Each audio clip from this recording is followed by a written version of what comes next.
এখনও জমে ওঠেনি উত্তর জনপদের অন্যতম বগুড়ার মহাস্থান হাট।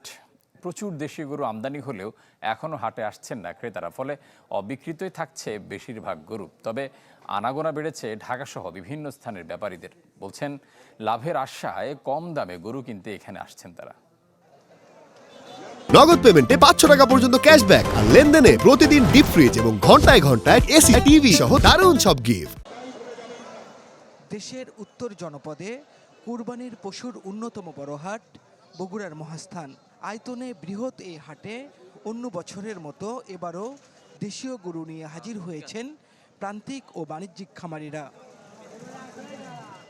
তবে এখনও হাটমুখী হননি বেশিরভাগ ক্রেতারা। যারা আসছেন হাতে সময় থাকায় করছেন যাচাই বাছাই। বলছেন দাম হাঁকা হচ্ছে তুলনামূলক বেশি। যেটা গরুর দাম হবে আপনার হলে 1 লাখ, সেটা চায় থাকে আপনার 1,25,000, 20 এরকম চাই।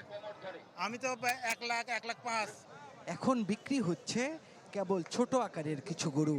স্থানীয় ক্রেতাদের এমন আচরণে লোকসানের শঙ্কায় পড়েছেন খামারিরা।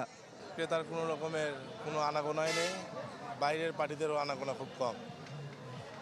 প্রান্তিক খামারি হিসেবে আমরা অনেক ক্ষতিগ্রস্ত। যে আমদানিটা হচ্ছে সেই হিসেবে খরিদ্দার নাই, বেচাকেনা যে হওয়ার কথা তা হচ্ছে না। গরু নিচ্ছে 8টা, দাম দর করছে কিন্তু অনেক ফাঁকে, যা আমাদের কিনা যায় তার থেকে 20-25 হাজার টাকা কম বেশি হচ্ছে। তবে আনাগোনা বেড়েছে পাইকারি ব্যবসায়ীদের। তাদের আশা এখান থেকে কম দামে কেনা গরুর ভালো দাম মিলবে ঢাকাসহ অন্যান্য জেলায়। আমরা প্রতি বছর আসি, এখান থেকে নিয়ে যায়, আরও মেলা লোক নিয়ে যায়, এখানে লোকও নিয়ে যায় আমাদের এখানে হাটাজারি বাজারে। আমরা গরুর ব্যবসা করি, গরু মহাস্থান হাট থেকে কিনি, কুমিল্লায় বিক্রি করি। বরাবরের মতো ক্রেতা বিক্রেতার সুবিধায় নজর আছে হাট কর্তৃপক্ষের। হাটে বসানো হয়েছে জাল টাকা শনাক্তের মেশিন।